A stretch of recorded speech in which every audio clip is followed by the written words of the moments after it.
자, 일단은 저희가 선거는 끝이 났고요. 네. 지금 상황은 코스닥이 3.4%를 또 넘어가게 힘이 계속 붙는 상황인 것 같아요. 지금 바이오도 조금 올라요. 네. 사실 ETF 또 많은 분들이 바이오 ETF, 또 소부장 ETF 가지고 계신 분들도 많으실 것 같은데, 자, 오늘의 주제는 반도체 업종 외 AI 테마 살펴보기 큰 주제 가져오셨습니다. 네. 반도체만 가는 시장, 이거 너무 좀 소외된 분들 많았거든요. 네. 반도체 외에 또 AI 섹터 어디가 있을지 오늘 좀 이야기 나눠볼게요. 네. 일단은 ETF 주간 동향부터 살펴주시죠. 네. 1차적으로 금주 시장을 움직인 4대 이슈에 대해서 좀 먼저 살짝 짚고 먼저 상승 하락 테마로 넘어가서 얘기를 할 건데요. 네. 1차적으로 첫 번째는 제가 봤을 때 크게 국내와 해외로 많이 나뉘는 것 같아요. 첫 번째는 스노플레이크라는 이제 기업. 스노우플레이크. 네.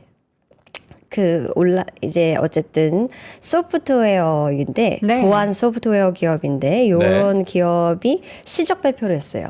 네, 호실적을 기록을 했고, 원래 사스포칼립스라고 해서 이제 클로드 때문에 난리 났었죠. 이제 소프트웨어주들이 맞아요. 다 다 죽는다. 하락했었죠. 네. 근데 이걸 딛고 이제 어느 정도의 희망이 보이나 이런 이제 조짐을 좀 보여준 그런 기업이 스노플레이크였고, 결국에는 AWS와의 이제 대규모 5년간의 계약을 맺어서 어쨌든 AI 에이전트 자체적으로 인텔리전스 플랫폼을 이제 확대시키겠다라는 얘기가 나오면서 네. 결국에 전망치도 상향 조정하면서 좀 기대감을 불러일으켰고요. 결국에 이게 소프트웨어의 부활의 신호탄이냐라고 얘기를 하는데, 사실 부활까지는 아닌 것 같고, 저는 뭐 종목별로의 차별화가 좀 뚜렷해지는 그런 소프트웨어 시장 신호이지 않을까 이렇게 보고 있고요. 네. 두 번째는 젠슨 황이 이제 국내 방한하면서 결국에 LG 계열사 쪽으로 맞아. 이제 갑자기 급등을 했죠. 네, 그쵸. 급등하고 또 조정도 많이 받고 있습니다. 네. 조정도 받았는데 결국에 중요한 거는 거기서 바뀌지 않는 부분 중에 하나는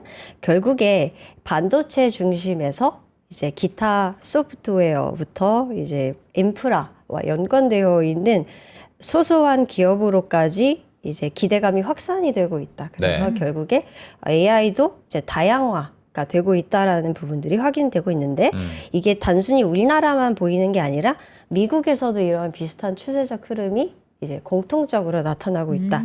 그리고 대만에서도 이제 TSMC가 수혜를 볼 만한 요인이 나타났는데, 네. 이제 젠슨왕 1,500억 가까이 달러의 투자 공약 발표하면서 이런 부분들 때문에 결국 젠슨황 이슈였다. 저는 이렇게 보고 있는 거고요. 네. 결국에 확산세가 핵심일 것 같습니다. 그리고 세 번째는 단일 종목 레버리지 상품이 출시가 되면서 그렇죠.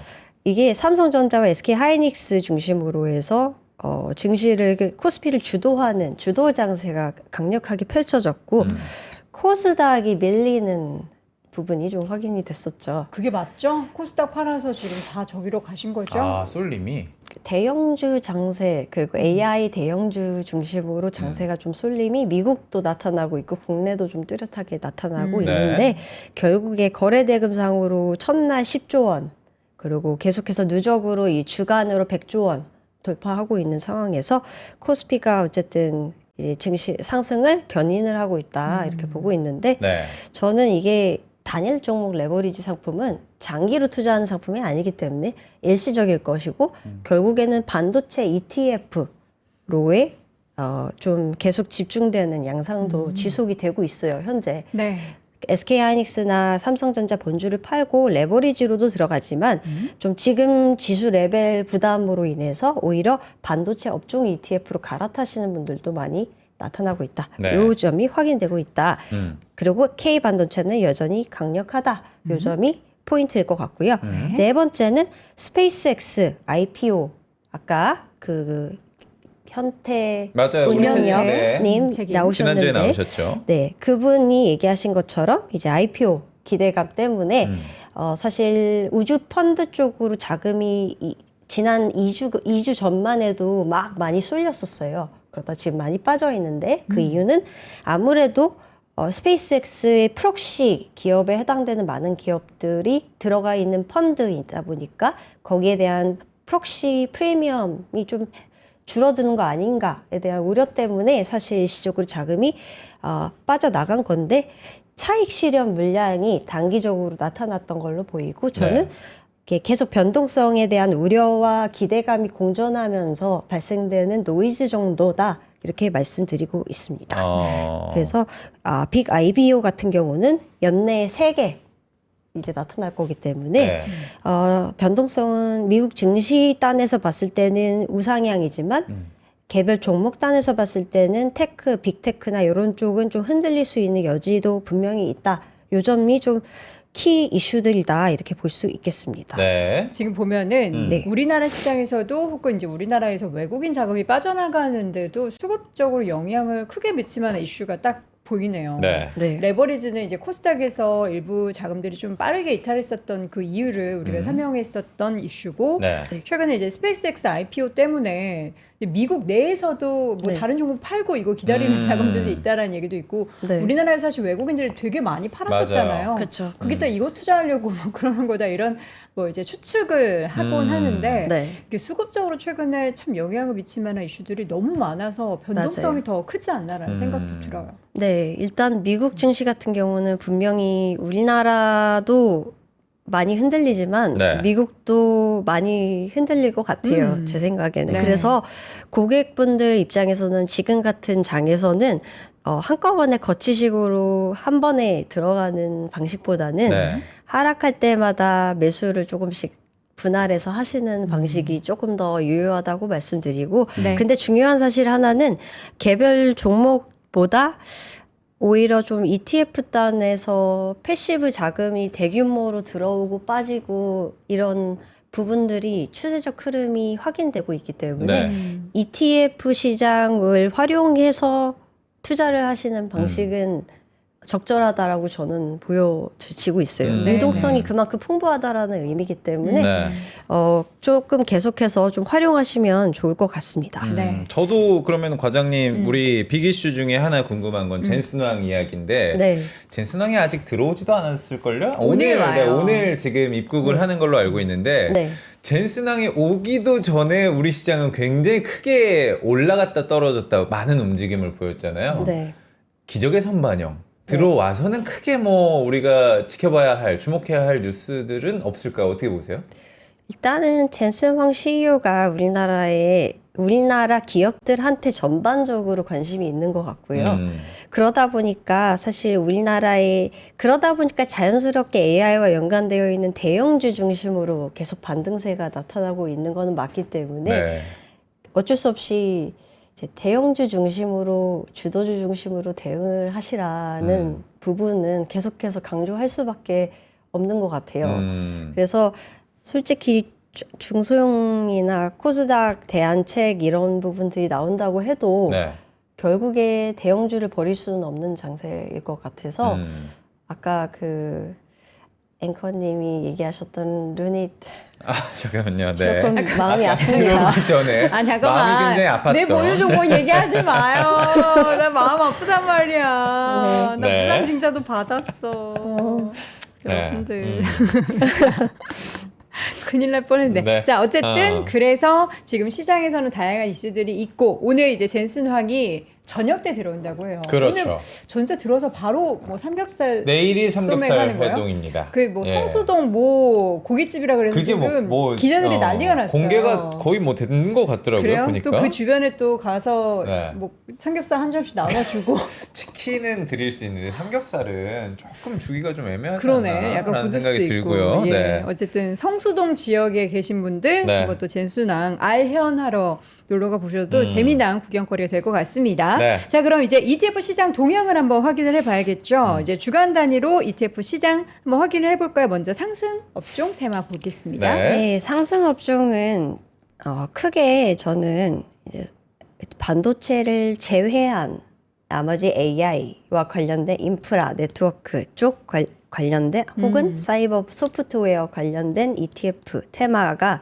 수익률이 좋았다. 이렇게 말씀드리고 있고요. 네.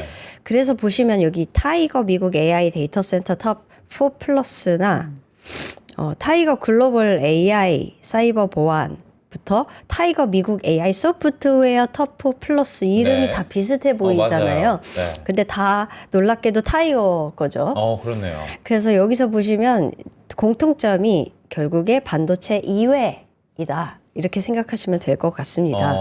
제가 이렇게 그리고 국내 같은 경우도 마찬가지예요. 여기 보시면 하나로 FNK 메타버스 MZ, 네. 코덱스 200 ITTR, 그리고 에이스 코리아 AI 테크 핵심 산업 이런 애들 특징이 다 반도체 이외에 속해 있는 기술력을 지니고 있는 우량주들이 들어가 있어요. 우량주 또는 뭐 중소형 중에서도 조금 핵심인 기업들. 그래서 삼성전기, LG, 전자, 이노텍 뭐 이런 기업들이 많이 포진되어 있다. 그래서 제가 조금 비교를 해볼 수 네, 있는 좋습니다. 슬라이드를 좀 갖고 와봤는데 좀 미국부터 먼저 보도록 하겠습니다. 네. 1차적으로 미국에 아까 제가 말씀드렸던 타이거 미국 AI 데이터 센터 톱4 플러스, 타이거 글로벌 AI나 소프트웨어 쪽 세 개를 좀 보시면 차이점이 뭐냐면 가장 큰 이제 생태계를 구축하고 있는 것이 이제 타이거 미국 AI 데이터 센터 톱4 플러스입니다. 네.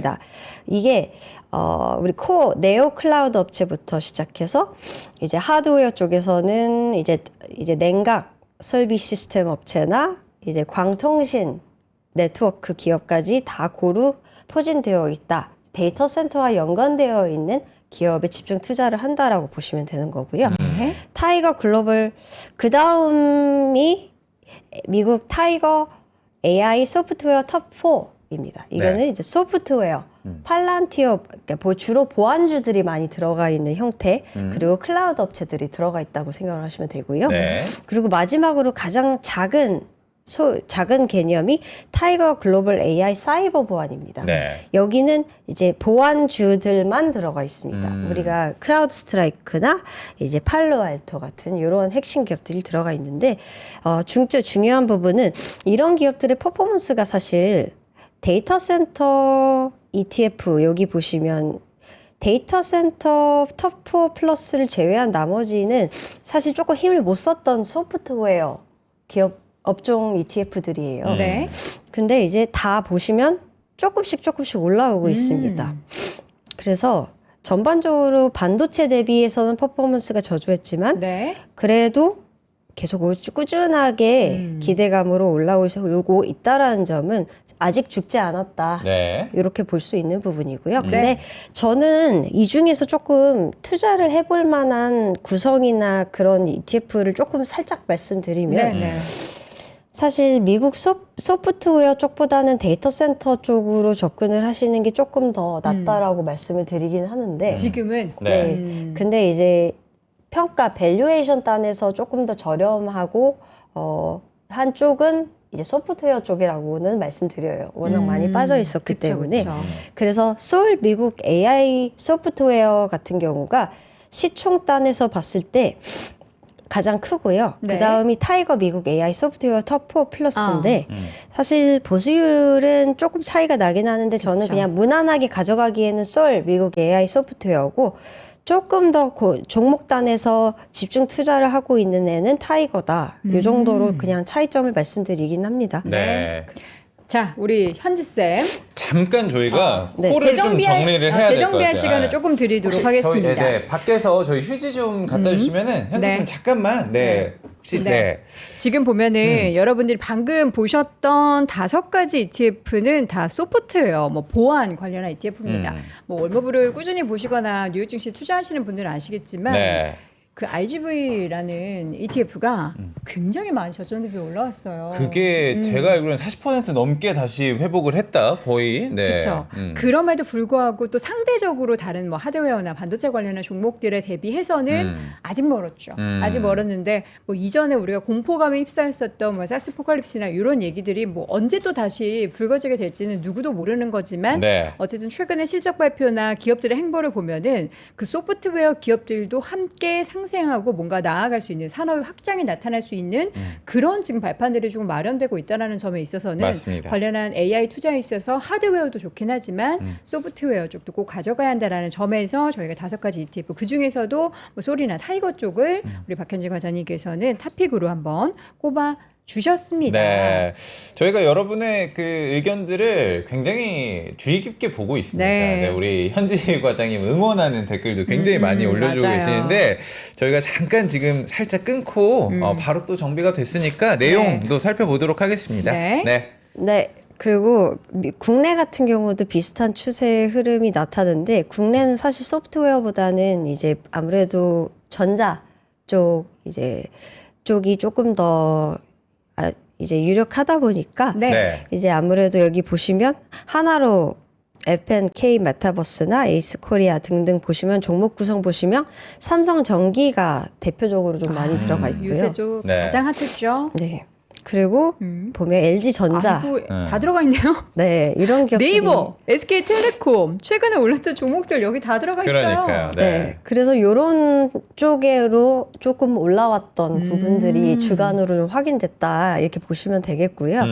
근데 이제 제가 타이거 LG 그룹 플러스를 여기다 넣은 거는 사실 이게 올라와서는 아니고 그냥 아무래도 LG 그룹 자체가 지금 리레이팅 현대차처럼 이제 리레이팅 순간이 오나 안 오나 뭐 이런 얘기가 나오고 있다 네. 보니까 거기 관련해서 물어보시는 분들이 있을 것 같아서 타이거 LG 그룹 플러스라는 ETF도 있다라는 정도로 차원에서 넣어서 이제 같이 이렇게 표시를 해드린 거고요. 네.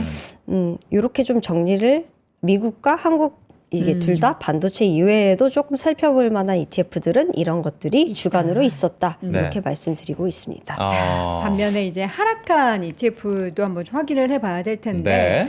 최근에 급등했었던 우주 쪽이 지난 일주일 사이에는 또 급등한 데에 따른 차익실현 매물인지 약간 또 폭파 사고도 있었고 그러네요. 네. 해서 좀 하락하는 모습이 보였죠. 네. 아무래도 그쵸. 네, 한번 네. 보도록 우리 하겠습니다. 네, 주간 하락 업종 한번 살펴주시죠. 네. 네. 하락 업종을 좀 살펴보시면 네. 코스닥이 밀렸습니다. 맞아요. 코스닥 많이 빠졌죠. 힘들었죠. 네. 코스닥이 밀렸고 사실 코스닥 투자를 하려면 상위 코스닥 기업 중심으로 조금 집중적으로 투자하고 있는 ETF로 접근을 하시는 게 조금 더 좋아 보인다라는 생각이 좀 들긴 해요. 네. 그래서 액티브도 나쁜 옵션은 아니지만 사실 액티브가 상위 기업들을 갖고 시가총액 상위만 담는 게 아니잖아요. 그러니까 그러다 보니까 저는 그냥 기계적으로 상위를 조금 좀 발라가지고 넣어놓는 형태의 ETF, 조금 집중형 ETF에 투자하는 게 더 낫다고 생각이 들긴 해서 솔에서 이번에 나왔던 톱10 코스닥 ETF 같은 경우가 조금 대표적인 그런 ETF가 될 수도 있지 않을까 네. 정도로 그런 생각이 들긴 합니다. 그래서 지금은 좀 이래도 장세의 턴어라운드 하는지 좀 계속해서 지켜봐야 될 것 같고 네. 결국에 코스피가 좀 쉬어가는 국면에서는 코스닥이 좀 다시 올라올 수 있는 그런 양상도 있지 않을까 정도로만 코멘트를 드리고 있어서 근데 주도주 중심으로 계속해서 가져가야 될 것 같긴 하다. 네. 이 정도 말씀드리고 있습니다. 그리고 오늘도 보면은 네. 코스닥이 올라도 네. 아까도 얘기했듯이 주도 섹터인 반도체 쪽이 집중적으로 오르잖아요. 그렇죠. 네. 여도원처럼 바이오 사면 명함도 못 내밀어요. 여도만 예. 바이오가 있을까요? 여러분도 있으시죠? 네, 허잼도 바이오 조금 있습니다. 네. 우리 이제 바이 해야 되는데 너무 바이를 아니요, 또 해버렸네. 우리가 바이하면 또 슝 올라갈 수가 있기 아니 근데 때문에. 오늘 바이오 다 하락하는 거 아니에요? 네. 뭐 아침에 알테오젠도 좋았고 뭐 삼천단제약도 지금 4% 넘게 오르고 있고 네. 그러니까 내가 산 바이오가 문제인 거지 바이오가 문제가 아니야. 그렇습니다. 여돈이 산 바이오, 허재무 앵커가 산 바이오가 문제인 거야. 예. 여러분들은 부디 저희를 피해 가시길 부탁을 좀 드려보고. 지뢰를 저희가 다 안고 있는 거예요. 예, 공시라도 해야 되나 이런 거. 자, 그러면 어디 코스닥 말고 이제 우주항공 좀 빠진 거는 우리가 어떻게 봐야 돼요? 네. 일단은 우주항공은 아까 제가 살짝 말씀드리긴 네. 했는데 이제 지난 2주간 이미 너무 많이 올랐고요. 이미 많이 올라가서. 이미 많이 올라갔고 네.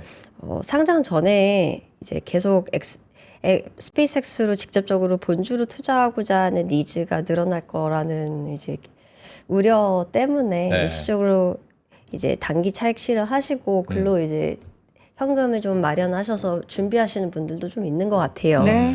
근데 이제 오히려 개인들은 좀 그런데 오히려 기관들 입장에서는 이제 계속해서 오히려 이런 펀드들로의 관심을 계속해서 가져가고 있는 양상이어서 좀 큼직큼직한 자금들 같은 경우는 오히려 더 이런 펀드들에 계속해서 주목하고 있다 정도 저는 그렇게 좀 인지를 하고 있습니다.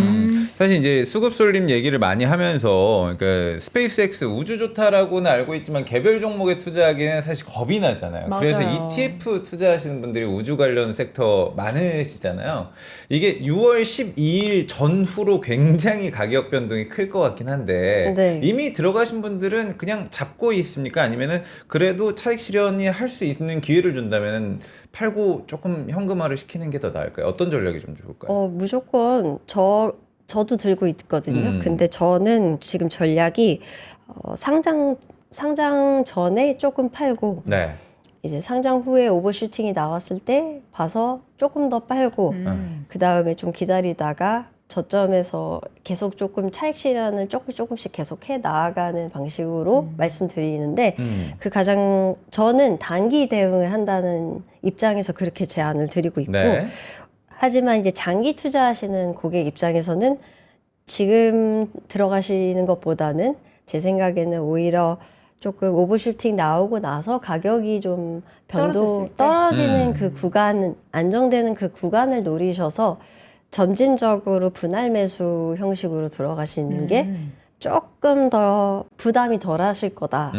그리고 중장기적으로 모아가시는 분들은 그렇게 하시는 게 낫다라고 말씀을 드리는데 네. 사실 그것보다 더 좋은 거는 저는 어차피 스페이스X가 상장을 하게 되면 이게 좋은 기업이고 미래가 있다라고 판단이 되면 코엑트 쪽에서 나스닥이나 아니면 타임 쪽에서 인공지능 AI나 뭐 기타 액티브 운용 ETF들에서 이미 이런 ETF 이런 종목을 넣을 거예요. 편입을 시킬 거기 때문에 네. 저는 조금 기다리셨다가 그런 ETF 그냥 계속 가져가고 계시면 추매를 하시면서 그냥 가져가시는 방법도 유효하다고 좀 생각하긴 합니다. 왜냐하면 네네. 우주 자체가 중장기적으로 봐야 되는 산업인 거는 분명 맞지만 네. 변동성이 큰 산업이기 때문에 그렇죠. 우주 테크 자체가 성장주 특성을 지니고 있는 산업이어서 이 점을 분명하게 인지를 하시고 세틀라이트 관점에서 점진적으로 매수를 해가는 이제 단기 트레이딩 입장에서 좀 접근하시는 게 좀 더 적절하다라고 늘 생각이 들긴 해서 아직은 초기이기 때문에 저는 그렇게 생각을 하고 있고요. 네. 근데 이제 조금 더 명확하게 실적이 찍히는 그 구간이 들어서는 순간부터는 더 매수를 하시면서 계속 사시는 그런 방법도 괜찮다 이렇게 말씀드리고는 있습니다. 네. 그 우리 현재 과장님 주변에도 네. 그 우리 아이의 엄마들이나 아빠들도 네네. 왠지 현재 과장님 요거 담당한다고 그러면 많이 여쭤볼 것 같긴 한데 네. 제 지인들 중에서는 이제 어. 아이의 계좌에는 이제 이 아이가 뭐 한 살이고 좀 어리고 하면은 20년 후까지 이거를 쭉 끌고 갈 만한 ETF를 뭘 사줄까 아, 할 그래요? 때 네. 어. 우주랑 우주? 양자 네. 이 두 양자. 가지를 모아가고 있다고 하더라고요. 네. 제 지인이. 그래서 지금은 이제 굉장히 외롭고 힘든 그런 구간을 아이의 계좌에서 네. 보고 있는데 네. 뭐 우주, 그러니까 양자는 잘 모르겠고 네. 네. 우주는 또 말씀하셨던 그런 관점이라면 뭐 아이의 계좌에 모아가는 것도 나쁘진 않겠네요. 나쁘지 않겠다. 모아가신다면 괜찮고요. 아. 근데 이제 많이 한꺼번에 넣는 것보다는 네. 그냥 정말 모아가기 기능으로 이제 계속 모아가시는 요즘 어플 방식. 그런 게 잘 돼 있으니까. 네, 그런 게 아. 더 낫다라고 말씀드리고요. 근데 그것보다 더 좋은 거는 저는 그냥 배당주, 애기 계좌는 배당주나 S&P 아. 같은 거 가져가시는 게 지수. 네, 그게 더 낫다라고는 우리 말씀드립니다. 허재무 앵커 네. 베이비가 몇 월에 나오죠? 저는 이제 9월 예정을 하고 있습니다. 9월에 예. 나오게 되면은 이제 계좌 하나 만들어줘야 되잖아요. 그런데 저는 어. 배당보다는 이쪽에 끌리긴 하네. 왜냐면 내 돈으로는 못 하겠는데 내 아이를 위한 20년 투자로는 내가 하고 싶은데 못 하는 그 섹터들 양자 오래 갖고 있어야 되는데 우주 그걸 못하는. 이것도 저는 일리가 굉장히 있는 것 같습니다. 자, 이어서는 이제 전체적으로 이제 해외 쪽에 있어서 네. 과연 어떤 종목들이 올랐는지 한번 보도록 할까요? 네, 해외 같은 경우는 여기 보시면 슈퍼마이크로, 스노플레이크 이런 기업들이 좀 눈에 띕니다. 네. 근데 이제 스노플레이크에 대해서 좀 말씀드리려고 하는데 이 SNOY라고 하는 ETF 같은 경우는 스노플레이크 커버드 콜입니다. 근데 커버드 콜 ETF 스노플레이크가 실적 발표를 했다고 말씀드렸잖아요. 네. 아까. 그래서 주가가 급등을 했어요. 40% 가까이 급등을 하고 와우. 이제 뱅크 오브 아메리카에서도 목표 주가를 상향 조정했는데 상향 조정한 가장 큰 이유 중에 하나가 이제 결국에는 약간의 소프트웨어 안에서의 차별화가 나타날 건데 유력한 이제 좋아질 만한 기업이다. 뭐 이렇게 얘기를 하면서 이제 올라간 건데 결국에 이제 개별 종목 단으로 봤을 때는 초기 신호탄일 수도 있지 않을까라는 생각이 들긴 합니다. 네. 그래서 요 정도가 사실 저는 눈에 띄는 이슈였다. 나머지는 뭐 사실 뭐 큰 뭐 특징적인 부분은 없었던 것 같고요. 네. 뭐 국내 EWY 올라간 거는 코스피 올라가면서 삼성전자, SK하이닉스 힘으로 올라갔다. 요 정도 코멘트로 말씀드리고 네. 하락 같은 볼게요. 경우는 여기 보면 다 가상화폐. 비트코인 뉴스를 네. 오랜만에 보긴 했는데 뭐 요새 안 좋아요. 굉장히 뭐 시총 기준으로도 굉장히 밀리고 있다고 이런 많이 안 얘기를 좀 좋아요, 들었습니다. 많이 안 네. 네. 이게 이럴 수밖에 없는 가장 큰 이유는 네.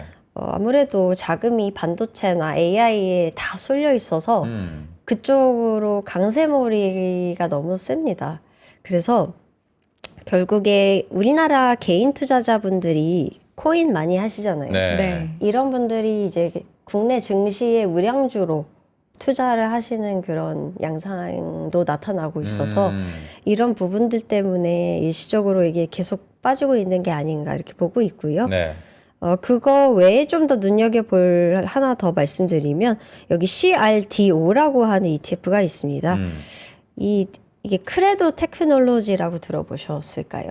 네. 크레도 테크놀로지라는 주식이 실적 발표를 해서 매출이 157% 증가했는데 네. 전년 대비. 근데 이제 그럼에도 빠졌어요. 급락을 했어요. 근데 이 기업이 사실 스노플레이크는 이제 소프트웨어 업종에서 계속 빠졌잖아요. 네. 근데 이 기업 같은 거는 광통신과 연관되어 있는 기업이어서 계속 올라갔습니다. 그래서 단기적으로 급등을 계속 해와서 이제 단기 차익 실현 매물이 좀 호실적에도 불구하고 나타났다라고 보여지고 있고요. 오히려 이게 엔비디아도 보면 실적이 굉장히 좋은데 항상 실적 발표하고 빠지잖아요.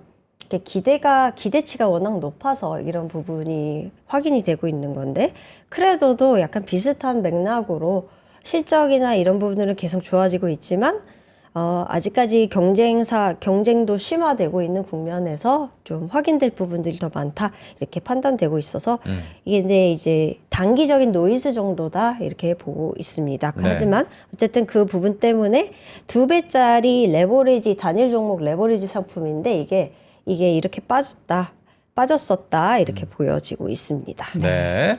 자, 우리 그러면 1부 마지막으로 우리 주간 신규 ETF 중에 눈여겨보시거나 좀 특이점이 있는 ETF만 소개를 좀 부탁드릴게요. 레버리지죠 뭐. 단일 종목 레버리지 ETF밖에 없습니다. 저는 그거밖에 그거 없다. 매수 규모 보고 진짜 놀랐잖아요. 어마어마했죠. 네. 사실 첫날 상장했을 때 단일 종목 레버리지 낙폭이 그렇게까지 확대되는 경우가 그렇게까지는 없는데 네. 이게 16종이 한꺼번에 나오다 보니까 이 부분이 확인됐는데 여기 다음 장표를 좀 보시면 네. 이게 좀 작아서 제가 확대를 해보면 네, 좋습니다. 이게 16개인데 네. 이제 현물과 선물을 섞은 형태의 하나, 그리고 선물 100% 하나, 그리고 고버스 하나 뭐 이렇게 크게 나뉘게 그쵸. 됩니다. 근데 보통 첫날 코덱스랑 타이거사 쪽으로 거의 물량이 집중이 됐었어요. 이제 순유입 자금으로 봤을 때는 90% 이상이 글로 쏠렸었고요. 근데 수익률 단에서 봤을 때는 사실 코덱스 타이거 이외에도 나머지 상품들 라이즈나 뭐 이런 쪽도 다 수익률은 굉장히 선방을 했었다라는 네. 점이 확인되고 있어서 결국에는 이 단일 종목 레버리지 상품은 단기적인 관점에서는 계속 우리나라의 증시 변동성을 야기하는 큰 요인으로 작용할 거라고 저는 생각을 하고 있어요. 네. 근데 이게 단기적이다, 뭐 계속 지속될 요인은 아니다라고 생각이 들고요. 오히려 네. 이런 것보다는 기타 반도체 업종 ETF들로 이후에는 자금들이 계속 조금 유출이 돼서 유입이 되는 형태가 저는 좀 모양새가 나타나지 않을까 생각이 들고 있어서 네. 연금 투자자들 같은 경우는 실제로 반도체 ETF 그러니까 SK하이닉스, 삼성전자 들고 있는 것보다 이제 반도체 업종 ETF로 무브를 하는 그런 모양새도 나타나고 있다라는 점만 조금 기억하시면 좋을 것 같습니다. 네. 자, 우리 박연지 과장과 함께하는 ETF 시장 동향 쭉 확인을 해봤고요. 네. 우리 시청자분들을 위한 세미나 6월에도 열심히 지금 준비를 하고 있습니다. 일단 6월 16일 오후 3시에 화요일 오후 3시에는 여의도 본사에서 AI 슈퍼사이클 진단 및 투자 전략이라는 주제로 백창규 부장과 임지용 부장과 함께하는 세미나 준비되어 있는데요. 네. 1부, 2부 나눠서 저희가 좀 심도 깊은 이야기를 나눠볼 예정이고 또 참여하시는 분들 중에서 원하시는 분들은 또 포트폴리오 상담도 받아보실 수 있다라고 맞아요. 하니까 여러분 꼭 한번 참여해 주시면 좋을 것 같고요. 네. 부동산 세미나도 있죠. 다음 세미나 부동산입니다. 최근 이제 주식에만 몰두하고 있다가 네. 눈 떠보니까 부동산도 좀 관심을 둬야겠다 하신 분들 어디다 물어보지? 저희 줌 세미나 준비를 하고 있습니다. 저희 지금 잠깐 잘못 나가고 있는 것 같은데 네. 6월 9일 화요일 오후 4시에 줌 세미나 오프라인이 아니라 온라인에서 저희가 준비를 하고 있습니다. 전국에 계신 분들 링크 통해서 들어오시고요. 카카오톡 친구 추가까지 하시면은 저희가 줌 세미나 관련 링크라든지 다양한 정보들 보내드릴 테니까요. 미리 링크 통해서 신청하시고 그 안에서 또 카카오톡 친구 추가까지 부탁을 드려보도록 하겠습니다. 자, 6월에 여러분들이 시장에 대한 관심이 굉장히 많을 걸 예상을 해서 저희가 6월 19일 금요일 오후 1시에 여의도 세미나 하나 더 추가를 했습니다. 여의도 본사에서 열리는 세미나고요. 오후 1시에 1부에는 김영환 차장님이 그리고 2부에는 김현태 책임운용료 한국투자센터 운용 저희 지난번에 한번 맞아요. 같이 이야기 우주 얘기 나눴었잖아요.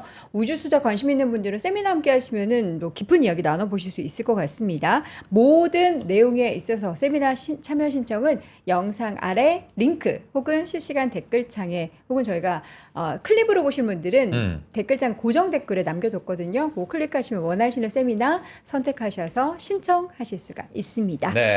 자, 이어서는 우리 또 ETF 고민을 한번 나눠보도록 할까요? 맞습니다. 어떤 고민이 있나요? 질문 들어가 보도록 하겠습니다. 오늘의 질문. 반도체는 뇌, 피지컬 AI는 몸통, 전력 통신 인프라는 혈관으로 비유를 합니다. 이 반도체는 이미 투자 중이지만 나머지는 어떻게 해야 될까요? 나머지는 피지컬 AI 또 전력 통신 인프라 이 정도 얘기를 좀 하시는 것 같거든요. 네. 반도체 많은 분들 특히나 탑2 가지고 계십니다. 근데 전력 인프라라든지 아니면 피지컬 AI 쪽은 뭐 로봇이 좋나 아니면 다른 곳이 좋나 LG전자가 좋나 뭐 이런 식으로 고민하고 계실 것 같은데 네. 어떻게 답변을 해 주실까요? 일단은 반도체는 한 50% 정도 만약 가져가신다고 했을 때 비중을? 나머지 50%를 뭘로 채우느냐의 문제인 것 같아요. 네. 코스닥으로 채워놨는데 아유 오늘 좋아요. 네 오늘 올라가고 있습니다. 네. 한참 남았어요. 네. 네. 그래서 그래서 일단은 투자 대상 지역과 그리고 지역? 네, 이렇게 미국 기업을 담을지 한국 기업을 한국일지. 담을지를 네. 먼저 정하시고 아니면 섞어 다 담을지 이런 식으로 좀 정하시고 그리고 피지컬 AI에 투자를 하실지 아니면 좀 데이터 센터 서버 쪽 안에서의 네트워크나 전력 인프라 쪽으로 조금 더 집중하셔서 투자를 하실지 네. 이런 부분을 조금 구분을 지어서 종목 선정을 하셔서 ETF를 선택을 하실 필요가 있다라는 점이고요. 그래서 좀 보게 되면 제가 크게 한 보통 한 4개에서 5개 정도로 그냥 설명을 드려요. 다 추천을 한다라는 개념보다는 그냥 비교를 해서 선택과 집중을 하셔라 이런 개념인데 네. 네, 첫 번째는 이제 로봇과 관련된 글로벌 로봇과 관련된 ETF고요. 두 번째는 이제 우리나라의 로봇과 관련되어 있는 로봇 플러스 이제 인프라와 네. 관련된 우리 ETF. 저거 얘기했었잖아요. 네, 제가 되게 좋아하는 ETF이기도 네. 해서 네. 그리고요. 또 하나는 세 번째는 네트워크에 조금 우리나라 네트워크와 관련된 인프라와 관련된 ETF다 이렇게 생각하시면 될 것 같고 마지막은 마지막 같은 경우는 미국의 광통신 네트워크와 관련된 이것도 제가 한번 말씀드렸었는데 네. 이 미국에 상장된 게 없기 때문에 우리나라의 유일한 ETF여서 이렇게 4개 정도로 갖고 와봤습니다. 네. 그래서 구체적으로 조금 들어가서 말씀드려보면 좋습니다. 1차적으로 저 앞에 있는데 4개인데 왜 5개예요? 아, 뭐가 다섯- 추가된 걸까요? 지금 플러스 로봇 액티브가 네. 들어온 건가요? 아니요. 아니구나, 있구나. 타이거 미국 AI 데이터 센터 터프 플러스를 하나 더 넣어놨습니다. 하나 더 넣어놓은 그 거구나. 이유는 얘는 데이터 센터 종합 세트잖아요. 네. 그러니까 다 들어가 있기 때문에 그냥 제가 그냥 이런 것도 있다 정도로 말씀드린 건데 네. 이제 네. 이렇게 5개 정도로 제가 이렇게 표를 만들어 봤습니다. 네. 근데 이제 보면 제가 봤을 때는 이제 미국 기업에만 투자를 하게 되면 이제 테슬라가 대표적인 로봇 기업이지 않습니까? 네. 테슬라를 빼놓을 수가 없고 그리고 그 전통적인 이제 로봇 기업이라고 하면 이 산업용 로봇 같은 경우는 무라타 같은 무라타, 이제 일본의. 부품주들을 빼놓을 수 없기 때문에 일본 기업들 아니면 하모닉 드라이브 이런 감속기 기업 이런 기업들도 빼놓을 수가 없고 그 외에 우리나라의 현대차 그룹 내의 로봇 관련주들 그리고 LG 이노텍 같은 이러한 기업까지 같이 들어가 있는 이제 플러스 글로벌 휴머노이드 로봇 액티브 같은 ETF가 이제 로봇 시장이 예측이 잘 안 되는 기술적인 부분들이 많잖아요. 네. 변동성도 크고 그러다 보니까 액티브를 좀 적용시켜서 가져가는 이러한 형태의 글로벌 ETF도 괜찮겠다. 이렇게 말씀드리는 거고요. 특히나 종목 구성수가 30개 정도면 그래도 분산이 비교적 되어 있는 편이에요. 맞아요. 네. 그리고 전체 탑 10 비중이 56%면 이것도 분산되어 있는 형이거든요. 그래서 이런 걸 투자를 하셨을 때는 그냥 안정적으로 좀 그래도 로봇에 좀 투자를 하시기 좋지 않을까라는 맥락에서 가져와 봤고요. 사실 이런 형태의 ETF는 하나만 들고 가기에는 딱 좋은 ETF다. 이렇게 말씀드리고 있습니다. 네. 그리고 두 번째, 소울 자동차 톱 3 플러스나 라이즈 네트워크 인프라 같은 ETF를 좀 보시게 되면 네. 좀 둘이 좀 종목이 겹치는 부분도 있는데 다르기도 합니다. 삼성전기가 일단 가장 비중이 높긴 하네요. 그쵸. 네. 삼성전기가 들어가 있고 기본적으로는 자동차 톱 3 플러스 같은 경우는 현대차 그룹이 다 들어가 있고요. 그렇죠.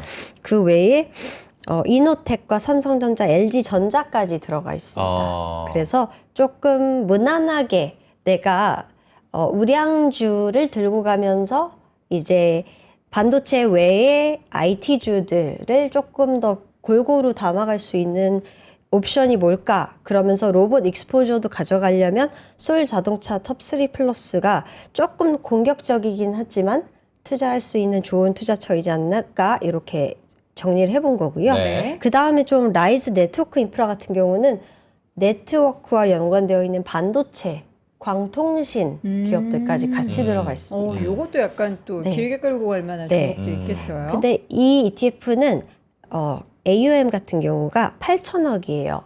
상장된 지 얼마 안 됐군요. 아니요. 2020년에 상장됐어요. 2020년에. 근데 8천억밖에 안 돼요? 네. 근데 그럼에도 불구하고 이 정도 규모로 가져가는 거는 그래도 비중이 그렇게 작은 건 아니거든요. 아, 지금 여기 있는 ETF들 중에서는 가장 가장 큽니다. 크군요. 네. 근데 저는 네. 요새 하도 막 조단위를 맞아. 봐가지고 네. 그러다 보니까 이 ETF도 규모적으로 유동성 측면에서 떨어지는 괜찮네요. ETF가 아니어서 비교적 투자하시기 안정적인 ETF다. 그렇군요. 그리고 종목 구성도 보시면 SK 하이닉스도 들어가 있기 때문에 네. 이제 좀 눈여겨 보시는 투자자분들한테 좋은 옵션이 되지 않을까 이렇게 보고 있는 거고요. 네. 오늘 마지막으로 수익률 되게 좋을 것 같아요. 네네 종목 구성이 좋아요 둘 다. 그리고 그 마지막으로 미국의 이제 기업들을 담고 있는 ETF들 중에서는 아까 제가 초반에 말씀드렸던 데이터 센터 톱4 플러스 ETF는 이제 네오 클라우드 업체들이 코어위브나 아이렌 같은 애들이 오라클 이런 애들이 여기에 들어가 있어요. 네. 근데 이제 광통신은 이런 애들이 없거든요. 그런 차이점이 좀 보이는 ETF다 이렇게 보시면 돼서 이제 근데 광통신에 들어가 있는 ETF 같은 경우는 마벨 이번에 엔비디아에서 얘기했었던 1조 달러 정도 규모로 성장할 수 있는 잠재력을 지니고 있는 기업이다라는 마벨부터 엔비디아가 투자하고 있는 노키아 같은 기업까지 들어가 있어서 네. 이런 광통신 네트워크 ETF 같은 것들도 최근에 가장 트렌디한 ETF들이 좀 될 수 있다 이렇게 얘기하고 있어요. 그래서 저는 이런 ETF들을 투자를 할 때 이제 어떻게 포트폴리오를 구성하는지가 사실 되게 중요할 것 같다. 뭐랑 뭐를 같이 담을지. 그렇죠. 그리고 1순위로 어떤 형식으로 담아가는지가 중요할 것 같다라고 늘 말씀드려요. 그래서 저는 이렇게 말씀드립니다. 첫 번째는 제가 플러스 글로벌 휴머노이드 로봇 액티브 같은 상품을 그냥 하나 정도 들고 가는 방식. 이제 하나만 들고 가실 분들은 이런 방식이 좀 좋아 보인다라고 말씀드리고요. 일단 그러면 하나만 들고 간다는 거는 네. 점진적으로 올라가긴 하지만 위험성이 조금 낮다 이렇게 보면 될까요? 상대적으로 다양하게 좀 들어가 있어요. 맞아요. 네. 비중도. 네, 여기 보시면 30개 기업에 걸쳐서 톱10 비중이 56.3%가 들어가 있어서 제가 가지고 온 ETF들 중에서는 가장 분산도가 높은 형태의 ETF이고요.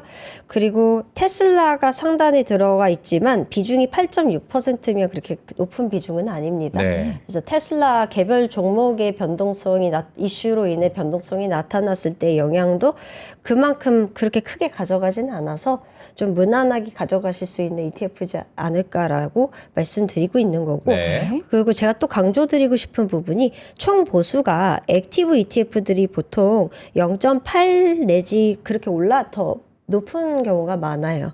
얘 같은 경우는 보수율이 총 보수가 0.45 그리고 합성 보수가 0.61 정도로 책정되고 있어서 액티브 중에서는 그렇게까지는 가격대가 높은 편은 아니다.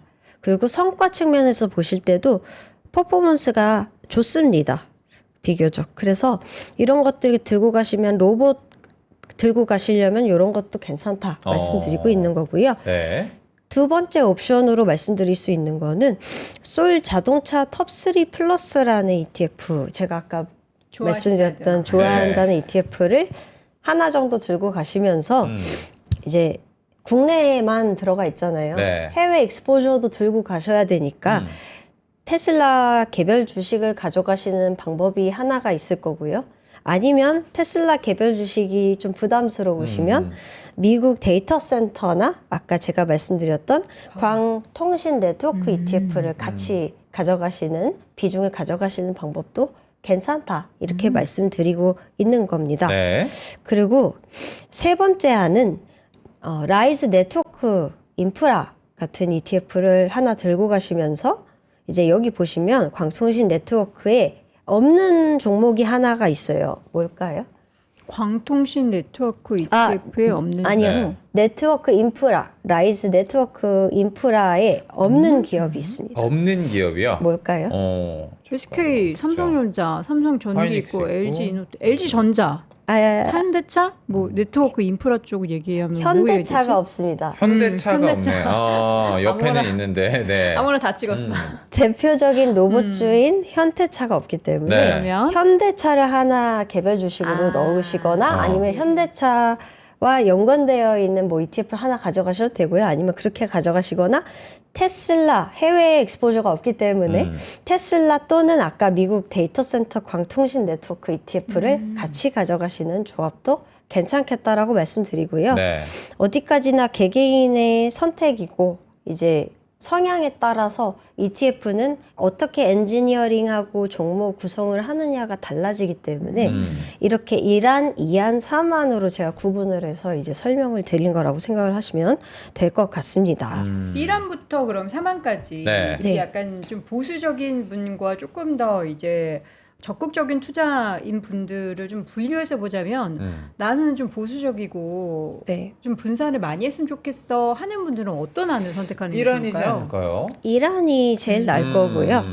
그게 아니고 조금 근데 이제 사실 이런 것들도 비중을 몇 프로씩 가져가느냐에 따라서 이제 내가 조금 공격적이게 운영하느냐 아니냐가 달라지는데 네. 이제 어디까지냐 얼마나 다양하게 넣고 싶느냐에 따라서 달라지는 것 같아요. 네. 근데 제 생각에는 보수적이신 분들은 그냥 액티브가 낫다. 왜냐하면 액티브가 보통은 초과 수익을 노리는 이제 공격적인 ETF라는 생각을 하시는데 꼭 그런 것만은 아니라고 생각을 해요.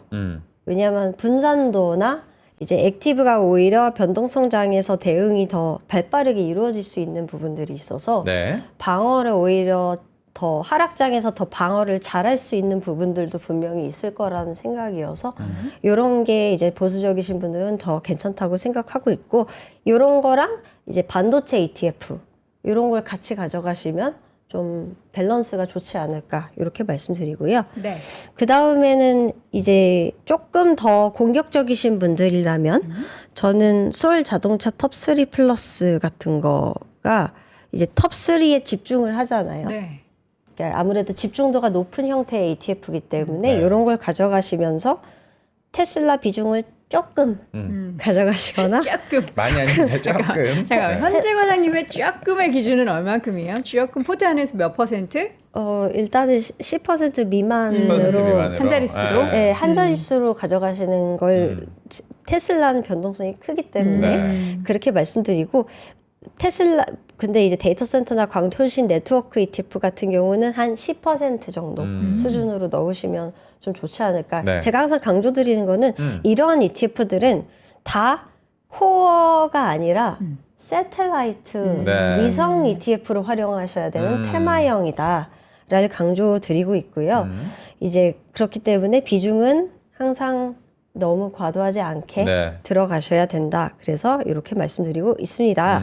그리고 조금 더 공격적으로 가져가시는 분들이라면 사실 2안, 3안 둘 중 다 상관은 없어요. 근데 이제 비중을 조절하셔서 이제 개별 테슬라 비중을 더 높이시고 나머지 ETF 비중을 조금 더 낮추셔서 이런 네. 식으로 가져가시면 조금 초공격적이신 분들의 포트폴리오가 완성되지 않을까 이렇게 보고 있습니다. 근데 이제 저는 반도체 ETF 같은 경우는 코어로 좀 가져갈 만하다라고는 말씀드려요. 반도체 요즘에. ETF는 코어. 그러니까 일단 가져가고 네. 그게 기본이 지금 돼야 맞아요. 되는 거고 네. 그 외의 것들에 플러스 알파를 했을 때 그럼 지금 사실 반도체가 네. 너무 올라서 네. 지금 가격에서 내가 들어가도 되나 하시는 분들조차도 네. 일단 일부 포트에는 관련한 뭐 종목이든 아니면 네. 관련한 ETF들은 일단 네. 담고 그게 네. 기본이 되고 네. 그다음에 플러스 알파 순서로 따지면은 그럼 반도체부터 먼저 네, 가지고 있어야 그렇습니다. 되는 거네요. 네, 반도체가 없는 상황에서 플러스 글로벌 휴머노이드 로봇 액티브만 가져간다는 거는 사실 그거는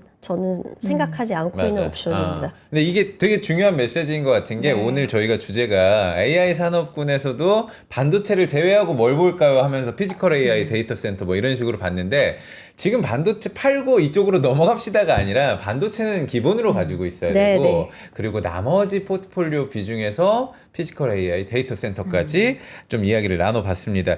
1분이 남았는데 오늘 시장이 사실 코스닥이 좋은 상황이기 때문에 제가 너무 궁금한 것들 뭐요?